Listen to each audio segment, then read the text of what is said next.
Good evening, Blue Shirt Undergrounders. This is your post-game recap for Monday, November the 25th. Rangers have returned from their West Coast swing. The recaps are back. And this was a game I did not see coming. I got to be honest with you. But I did know they were screwed the minute Sam said the Blues are a terrible third-period team. I knew that was the kiss of death. Rangers lose tonight 5-2. Disappointing effort from most of the team. Just same mistakes keep happening night after night after night. Same defensive breakdowns.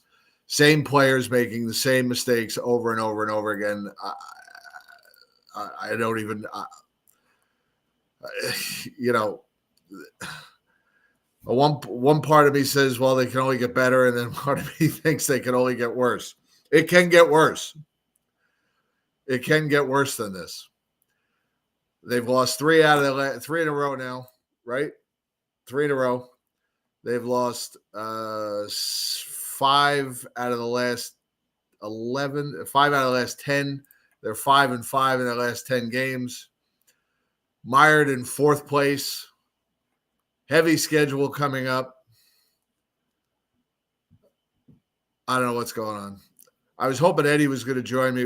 I wanted he's not available for a big show tomorrow night, so then I thought maybe I could get him to join me for the recap, and we would just give you guys like a half a show of both of us. We could talk about the news today that came out that the Rangers are quote unquote open for business, according to Elliot Friedman, and possibly looking to trade Chris Kreider and Jacob Trouba. I don't think Eddie's going to show, so I'll just give you my take on it. I don't believe it. I'm not buying it. I don't think Drury has. I just don't think he'd do. I don't think he has the guts for starters. I don't think he'd do it. I really don't. I don't see it happening. I'd be very surprised. I'd be somewhat surprised if they traded Trouba, and I'd be stunned if they traded Kreider. But I just don't believe it. I just think it's a scare tactic. I think they're trying to play some mind games with the players here. I'm not even sure that's the right idea. I just don't buy it. I don't buy it from this team. Brian Boyle is absolutely right, Jeff Drexler. What's up, Jeff? What's up, Eurotrash? What's up, John Riggs, Patty Duke, Doug, Max Landerman. I saw Danielle was here before she got on the Choose Chew. Who else is here? Costa's around here somewhere. I saw him stick his head in. And I think that's everybody that's here for at the moment. But, yeah, I mean, there are plenty of players I could live without. Hang on 1 second for me. Recapping. Jen's texted me. She's had a very busy night at work. I usually hear from her during the game, but I didn't hear from her until the game was almost over. So she's been busy. So anyway, just a nightmare of a game. I mean, it was really just a nightmare of a game. The Rangers call up Brett Berard today. He made his NHL debut. I thought he played fine. I thought he played well. I got a little worried when he went down on the ice, but I thought he took a skate to the face, but it was just a stick, and he was okay. He was back out there. Capo Caco, I think he's played very well.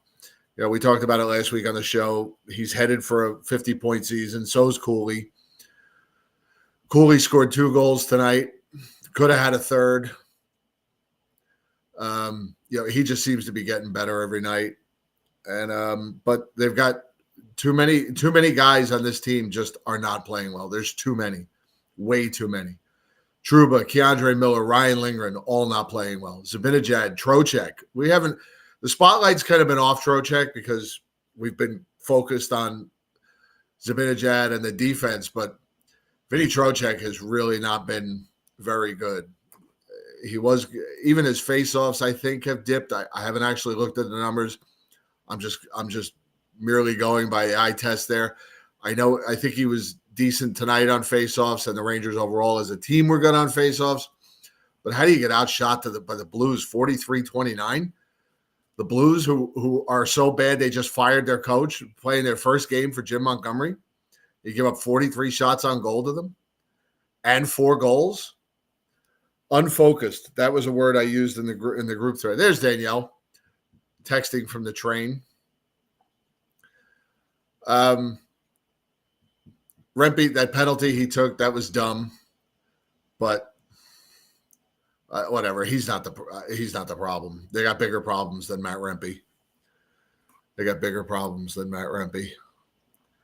Of course, Pavel Buchnevich pushed them away with the empty net goal. You knew his goal was coming at some point. It's inevitable.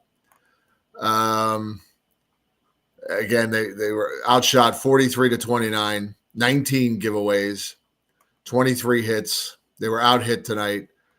Braden Shen, who always seems to score against the Rangers, he scored. And like I said, the Rangers got 2 goals from Cooley and a goal from that was it. They only scored 2. They got 2 goals from Will Cooley.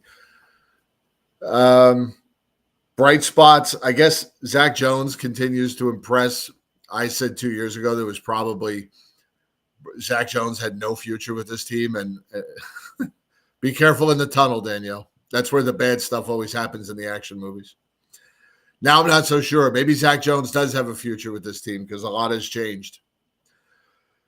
Doug made a good point in the group thread, tonight's game thread. You know, Phil Housley, when does he become accountable for some of this? You know, his job is the defense, and the defense is terrible. The defense is getting beat night after night. Defense is out of position night after night. I don't know. It's so strange because they are 12-7. They're only a point or 2 off last year's pace, but this team just seems so much worse than last year. So much worse. They've always been carried by their goaltenders, but you know, this year is just I don't know. They seem a lot worse. It seems like a much worse team right now to me than last year after what went on in Calgary and Edmonton and now tonight. And they've just played some really bad hockey over the last month. Just some, I mean, the Buffalo game, the Winnipeg game, the Calgary game, they weren't great. The Oilers game, they were terrible. They were terrible tonight. I don't know how they fix this. You know, a shakeup might be what's needed, but I don't think Drury has. I don't think he has the balls to do it. I don't know if he has the acumen to do it. Does he have the ability to make a trade and make a good hockey trade that benefits the team? I don't know. Or are they going into, I don't know. It's too early to talk about some of the other stuff. Trade deadline still, 3 months away, 2.5 months away, something like that. But something's got to change. Something's got to change. And I don't know what the answers are. I thought Ryan Lindgren would play better coming back from the injury. I thought he would start to get better. And then when he took the fishbowl off, I thought that was restricting his game, but he hasn't been good. I don't know if he's just an old 30-year-old at this point because he's been so physical his career. But I don't know. I don't know what's going on. I don't know how to fix it. I just know whatever they're doing ain't working. I can't blame the coach, but the coach is the one that always pays the price in the end. But I can't blame the coach. This is the best. I still maintain this is the smartest coach and the best overall hockey coach they've had for most of my lifetime, for most of all of our lifetimes.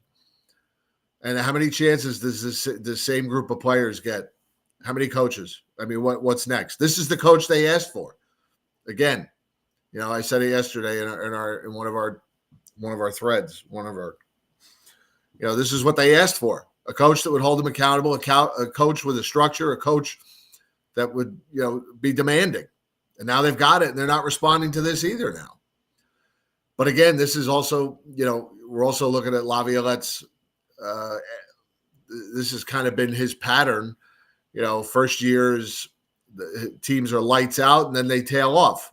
And then eventually he gets fired. So I don't know.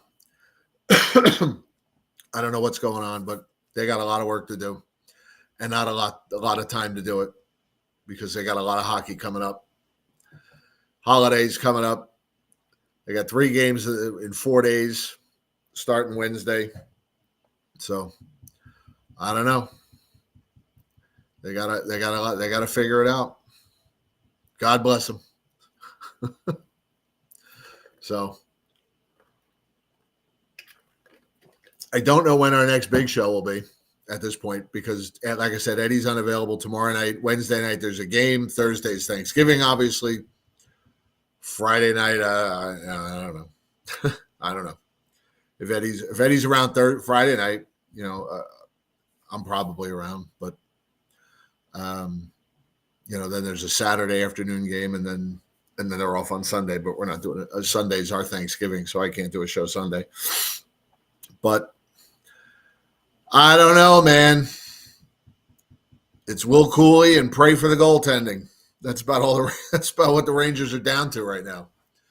So we'll keep you posted on what's going to be with the show. We'll see if we can squeeze something in because I want to get Eddie's take on all of this, as I'm sure you do, and see what he thinks, and I don't know. Maybe we'll see what they do over the next couple of days. I don't think they'll do anything with the holidays coming. I don't know. There's usually a moratorium on that type of stuff.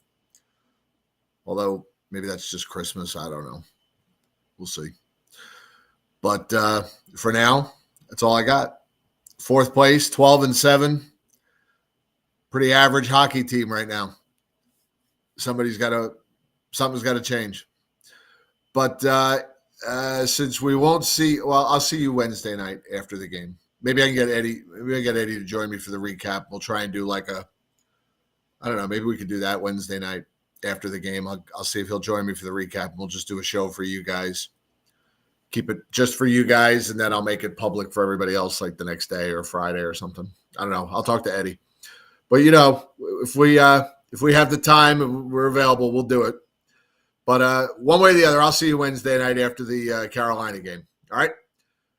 Go to bed, get some sleep. Tomorrow's another day. We love you guys.